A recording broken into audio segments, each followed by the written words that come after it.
Bismillah, Assalamualaikum warahmatullahi wabarakatuh. Sobahul khair, kaifa halukum anak-anak solihah? Insyaallah hari ini Kamis 6 Rajab 1442 Hijriah atau 18 Februari 2021 kita akan belajar Al-Islam As-Sahih dengan materi ihsan halaman 77 dan 78. Kita buka, Alhamdulillah, wassalatu wassalamu ala nabiyina Muhammad wa ala alihi wa sahbihi ajma'in. Sebelum kita mulai pelajaran, kita membaca doa sebelum belajar. Rabbi zidni ilman warzuqni fahman. Allahumma la sahla illa ma ja'altahu sahla wa anta taj'alul hazna idza syi'ta sahla. Naam, anak-anak solihah. Insyaallah hari ini kita belajar ihsan. Kita mulai dengan kalimat nasihat yang ada di bukunya yang paling atas di samping bab 7 ihsan. If'alil khair mahma istasghartahu fala tadri ayya hasanatin tudkhilukal jannah. Apa artinya? Yaitu berbuat baiklah walaupun itu hal kecil bagimu, karena kamu tidak pernah tahu kebaikan apa yang akan memasukkanmu ke dalam jannahnya. Jadi lihat gambarnya, ada seseorang yang memberikan makanan kepada burung kecil. Jadi kita tidak boleh menganggap remeh kebaikan ini, karena kita tidak tahu, bisa saja kebaikan yang kecil ini yang bisa memasukkan kita ke dalam jannahnya, ke dalam surga Allah. Jadi berbuat kebaikan sekecil apapun itu. Naam,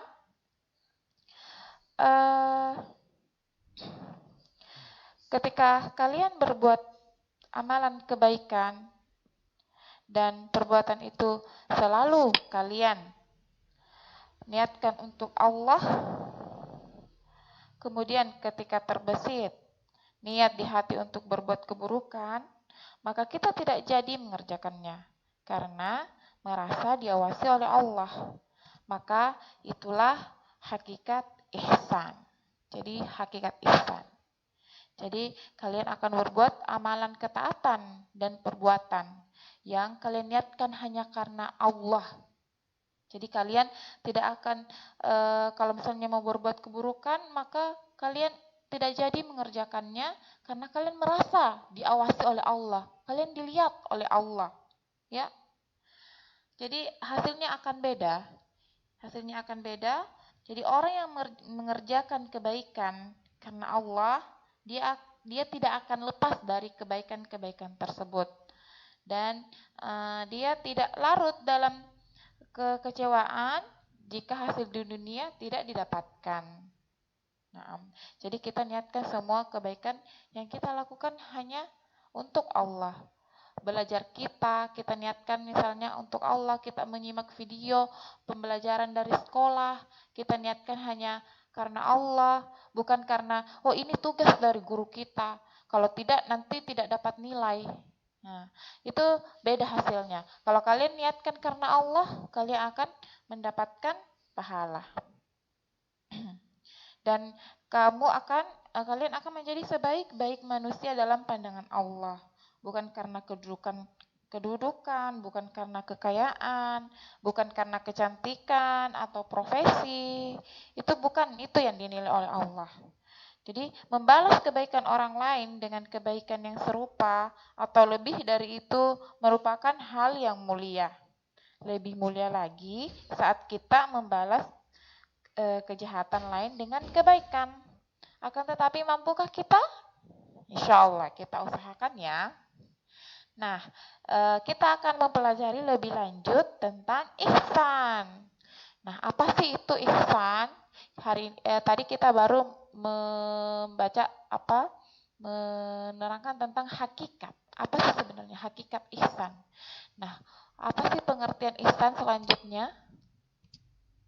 Jadi al-ihsan, makna ihsan.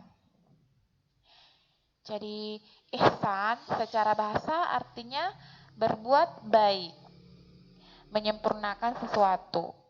Adapun secara istilah artinya mengikhlaskan ibadah kepada Allah dengan memperbaikinya segenap kemampuan untuk menyempurnakannya. Nah, jadi ihsan adalah tingkatan tertinggi dalam agama Islam. Karena ihsan merupakan kesempurnaan ibadah secara lahir dan batin dan merupakan puncak keikhlasan. Jadi kalau contoh ya, engkau ihsan itu makna singkatnya, kita singkat ya supaya tidak bingung. Jadi singkatnya ihsan itu kebaikan yang dikerjakan karena Allah. Jadi engkau mengerjakan kebaikan hanya karena Allah. Jadi engkau menjadikan aktivitas kebaikan itu sebagai ibadah. Contoh misalnya kalian ada semuanya tugas menghafal nih. Si Ali ditugaskan menghafal Al-Qalam, misalnya ayat 1 sampai 10, si B juga ayat 1 sampai 10, si Muhammad ayat 1 juga sampai 10 disuruh menghafal surah Al-Qalam. Nah, si Ali misalnya dia menghafal karena memang ini sudah kewajiban dari sekolah, jadi mau tidak mau harus menghafal. Sedangkan si Muhammad dia menghafal karena memang mengharapkan keridhaan dari Allah. Jadi beda hasilnya. Bisa saja si Ali ini menghafal, kalau tidak hafal-hafal dia bosan, dia tinggalin, atau bisa saja karena setorannya misalnya lewat voice call, enggak apa-apa deh saya baca aja, kan ibu guru atau ustadz tidak tahu.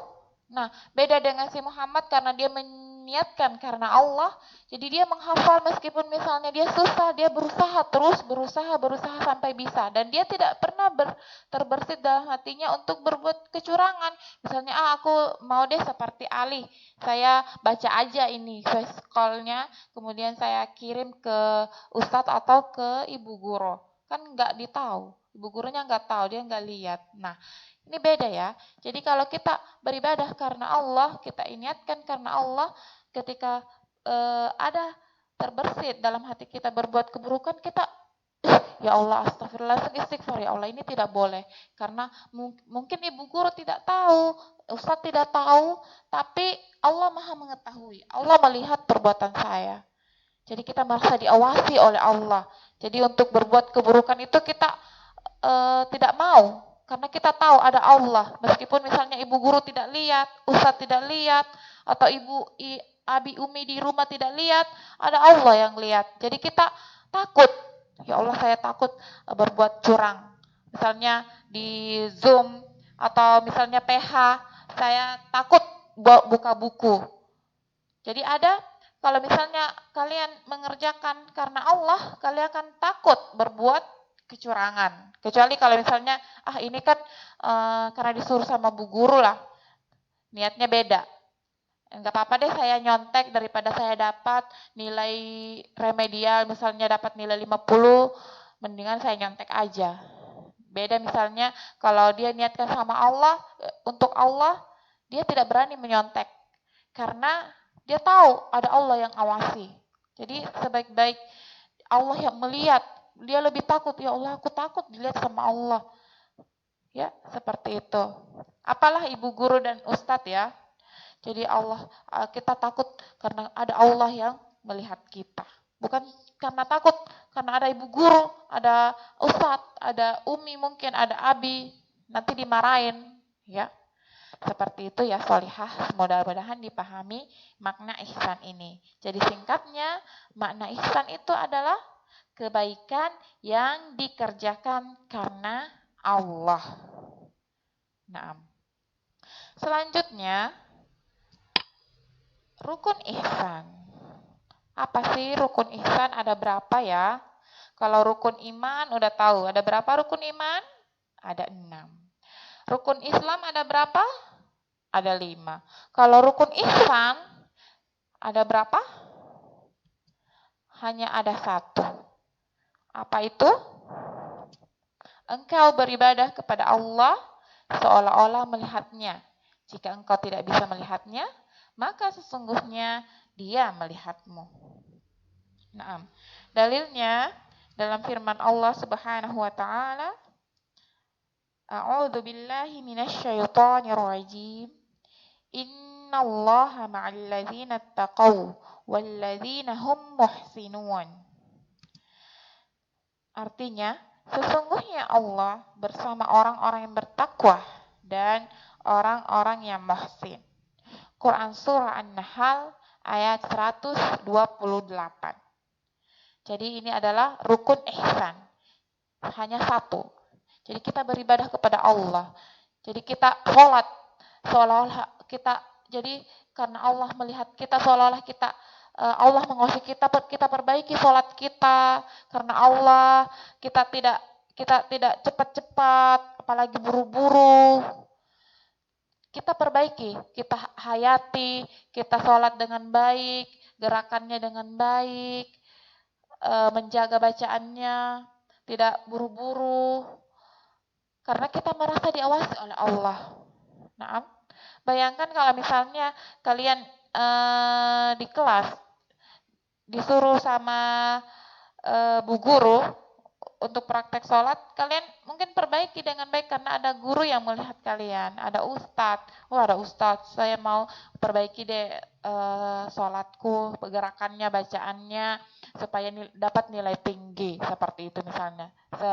Tapi beda nanti dia kalau sholat di rumah, karena nggak ada yang lihat, udah buru-buru aja. Beda tadi waktu misalnya sholat di depan ustadz, beda. Nah, ini akan beda pahalanya ya Solehah. Jadi kalau engkau beribadah karena meniatkan hanya Allah, untuk Allah, akan beda. Ya, akan beda. Dan kalau kita niatkan kepada Allah, kita akan mendapatkan pahala. Misalnya pahalanya minimal itu 10 kebaikan. Kalau kalian niatnya karena untuk dinilai oleh sama guru, palingan kalian mendapatkan nilai dari guru itu angka 10 atau angka 100. Itu apalah artinya dengan pahala yang diberikan oleh Allah Subhanahu wa ta'ala. Tidak ada apa-apanya. Jadi kita beribadah seolah-olah Allah yang melihat kita. Jadi entah itu di rumah, entah itu kita sendiri, atau entah kita dilihat sama guru, kita perbaiki. Karena niat kita bukan karena untuk mendapatkan nilai tinggi, tapi niat kita untuk Allah. Jadi mendapatkan keridhaan dari Allah. Jadi seperti itu ya. Jadi engkau beribadah kepada Allah seolah-olah engkau melihatnya. Jika engkau tidak bisa melihatnya, maka sesungguhnya dia melihatmu. Jadi sesungguhnya jika kita tidak bisa melihat Allah, sesungguhnya Allah melihat kita. Jadi kita takut karena Allah melihat kita. Saya misalnya mau berbuat curang, mau mengambil barang teman, nih nggak ada orang di kelas misalnya, kau ambil aja kan nggak ada yang lihat. Dia lupa kalau Allah melihatnya. Jadi Allah melihat kita. Nah, semoga dipahami ya anak-anak solihah, rukun ihsan. Nah, selanjutnya tugas. Jadi hari ini kita dimakna sama rukun ihsan saja. Adapun selanjutnya untuk penjelasan rukun ihsan, kita akan bertemu kembali di pekan depan, insya Allah hari Kamis pekan depan. Nah, tugas hari ini adalah membuat video berperilaku ihsan. Jadi ihsan itu berperilaku baik, entah itu terhadap adik, kakak, umi, atau abi, maksimal 30 detik. Jadi 30 detik saja kalian bikin video singkat. Misalnya contoh nih, si Madinah, dia membantu ibu di dapur cuci piring. Nah, di videoin 30 detik saja. Setelah itu dikumpulkan di GCR. Nah, ini tugas praktik ya, solihah ya. Jadi harap dikerjakan dengan baik dan diniatkan untuk Allah. Jadi semua yang kita lakukan, kebaikan-kebaikan yang kita lakukan, kita niatkan untuk Allah. Jadi kalian video perilaku kalian, perbuatan ihsan kalian, itu diniatkan karena Allah. Jadi bukan semata-mata karena pengen dapat nilai 100 atau bukan semata-mata misalnya supaya nanti saya nilainya ada plus dari Bu Guru, begitu itu ya. Jadi kalian berbuat maksimal yang baik, misalnya memaksimalkan tugas kalian karena Allah. Insya Allah kalian niatkan karena Allah, ada pahala dari Allah, itu minimal 10 kebaikan, dan itu lebih baik, jauh lebih baik daripada angka 100 yang diberikan oleh ustadz atau ibu guru kalian. Nah, sampai di sini mudah-mudahan dimengerti ya.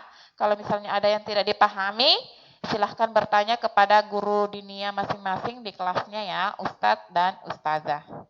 Nah, alhamdulillah udah selesai. Kita tutup majelisnya dengan membaca doa kafaratul majelis. Subhanakallahumma wa bihamdik asyhadu an la ilaha illa anta astaghfiruka wa atubu ilaik. Wassalamualaikum warahmatullahi wabarakatuh.